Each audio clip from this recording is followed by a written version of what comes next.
Are you interested in theme parks, horror, or sweets? Well, you're in the right place, for I am Wunu, your weekly Universal news and updates. I go over everything that's happened in Universal Studios Orlando each week in edits like these. But let's not talk about what I do and do it, starting with my first topic.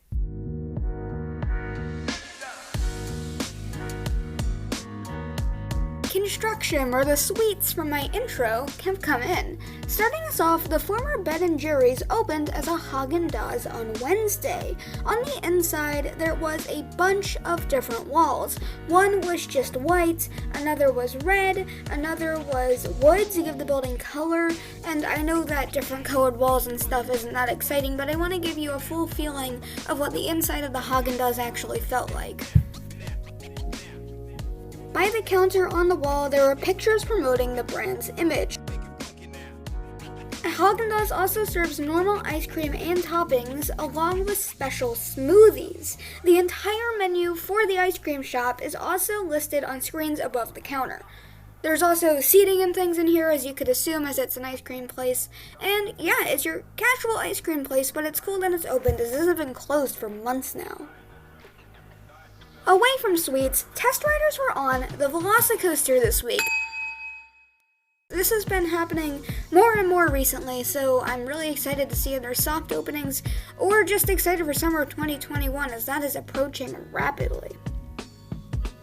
Also, they did testing that uses a milk crate that is more than likely rating the G-forces of the ride.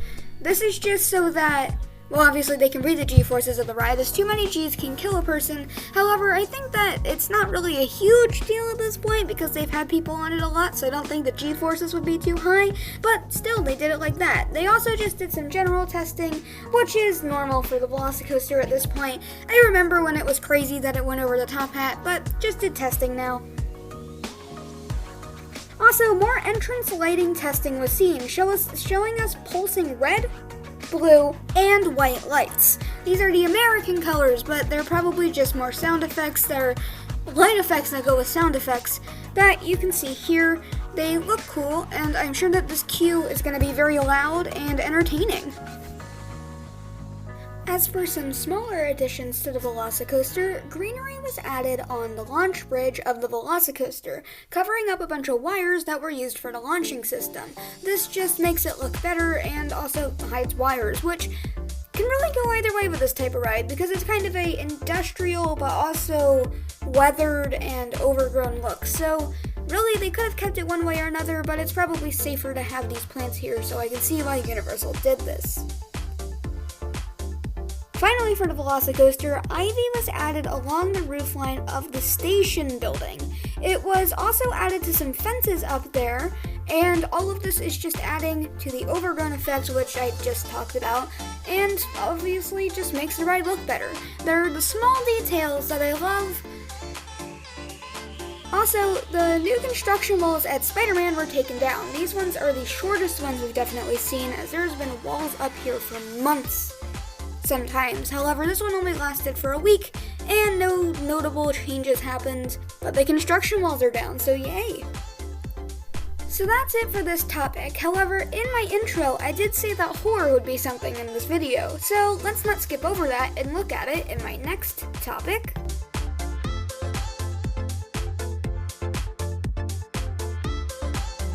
Halloween Horror Nights, where I'm breaking one of the rules I usually impose on my channels because I think that this is just a cool update. So a Halloween Horror Nights speculation map came out. This is just what we think can happen and not will happen. It lists the houses as being the Bride of Frankenstein Lives, the Texas Chainsaw Massacre, Revenge of the Tooth Fairy, Halloween Horror Nights Icons Captured, Welcome to Scary Horror in Heartland, The Wicked Growth Realm of the Pumpkin, Puppet Theater Captive Audience, The Haunting of Hill House, BeetleJuice, and Creepshow. I agree with most of this except for the Tooth Fairy assumption, as recording bans were lifted from that house last year, and it would have been delayed 2 years by now, as the house was originally meant to go in Halloween Horror Nights 29. So it also states the scare zones, which are listed as the 30th Anniversary Zone, Original, Creepshow, Terra Cudentus and the Best of Scare Zones mashup. Also, just to clear it up, original means a scare zone we've never seen before, and we can therefore not guess what it'll be. Yet again, this is all rumors. I don't have any major opinions on this, except that I'm disappointed that the Billie Eilish house might not be coming, but yet again, it's speculation, so we'll never know. So that's it for this topic, but let's go ahead and look at some crazy crowds that happened as all of Florida went on spring break last week in my next topic.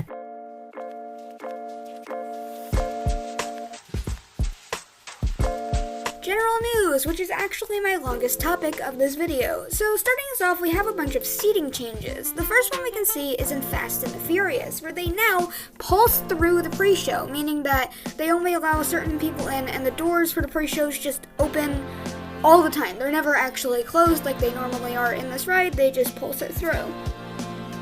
This also now has plexiglass walls between the seats of the ride vehicles so that people can sit every row. At the bottom of these is like holders to keep the plexiglass in, but it kind of looks like a handle. It is not, however, I'm sure it can be used that way as it's there. Well, they wouldn't just put it there if it weren't stable. So also for rides that now see every row, there is E.T., Transformers, Spider-Man, High in the Sky Swoosh Trolley, and the Cat in the Hat. All of these rides now seat every row, which is how they originally would. I know it's been a while since the pandemic happened, so it makes sense that they're doing stuff like this, but yeah, this is now happening, so if you're in the parks, just be ready for that.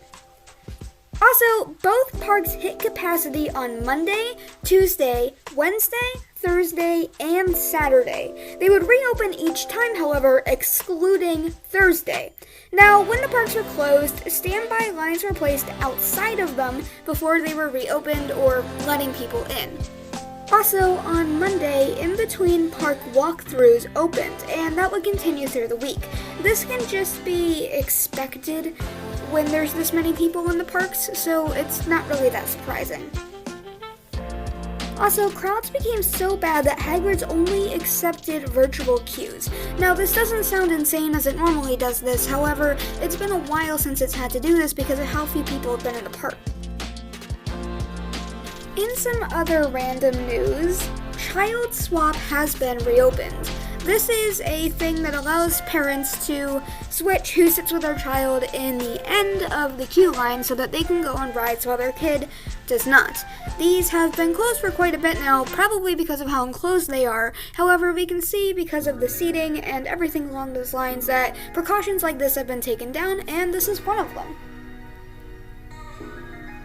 For some technical difficulties, Popeyes experienced some. This resulted in guests being evacuated on Monday. However, this is not the only ones. Hagrid's also experienced delays on Friday and did not open for virtual lines. And finally, Hulk went down due to technical issues on Friday.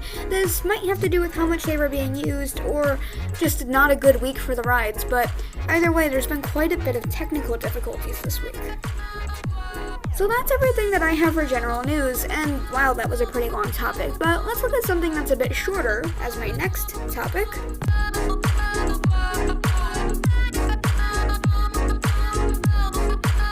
General news, where we have crowds and sweet stuff. We're all over the place this week. So, starting us off, 7 new fudges became available in Sugar Plum's sweet shop in Diagon Alley. They are Vanilla Bean Caramel, Coffee Caramel, Pumpkin Caramel, English Lavender Caramel, Chocolate Orange Caramel, Coffee Apple Caramel, and Coconut Caramel.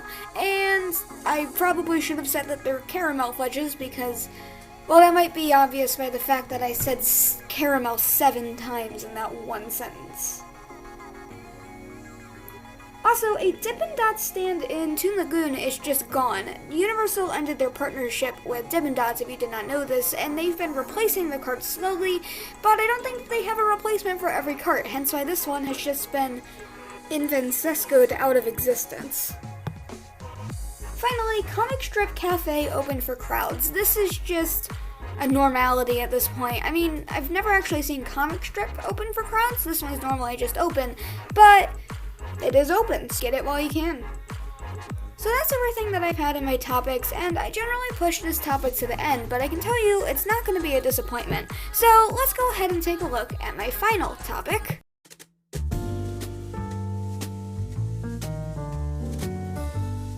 Merchandise, where it seems this week somebody said his name one too many times because the ghost with the most is here. BeetleJuice merchandise was previewed for Halloween Horror Nights 30, showing us 3 new t-shirts, 2 of which are black light reflective, a purse, another long sleeve shirt, leggings, hoodies, socks, baseball hats, reversible bucket hats, mugs, toothpick holders, buttons, magnets, a pin, a keychain, a light-up bracelet, a poster, an art print, and a photo frame. I know that's a lot to take in, and I tried to go through it quick enough, but still slow enough you could see it all because I don't want that to take up forever. All this merchandise looks amazing, however, within like the first 3 days of it being there, a bunch of stuff already sold out, so I think Universal made some good merchandise. So besides that, some Halloween Horror Nights posters were also brought back and were sold 3 for $10. I don't know which ones in particular were brought back because they're all wrapped up here, but you can now buy them on sale, or I don't even know if these are on sale. It's been so long since I've gone over the prices of these. But either way, they're here now. Also, new Hogwarts House hair scrunchies became available. A bunch of Harry Potter merchandise has been becoming available recently, and this has just been adding on to it. And finally, the corner of the Mulberry Street store in Seuss Landing now sells on sale for 30% off limited Dr. Seuss artworks. This is a store that has been kind of debated since the Seuss pulling 6 of their books because of them being racist and Mulberry Street being one of them. I don't know if this is just going to be its permanent use now or whatever, but we'll see what happens to the store. But this artwork is here now. So that's everything that I could find in Universal Studios Orlando this week. I hope that you liked the video. It took me a bit to get out, but it's here. And thank you for watching all the way to the end. A lot of people don't, so if you're actually here, yay, you're a legend, and thank you so much for watching. However, as much as I would love to rant on about my viewers who watch all the way through the video and how much I just love it, I am going to have to end this video to upload it at one point or another, so I think that's a good point to go ahead and say, this is Wunu, signing off.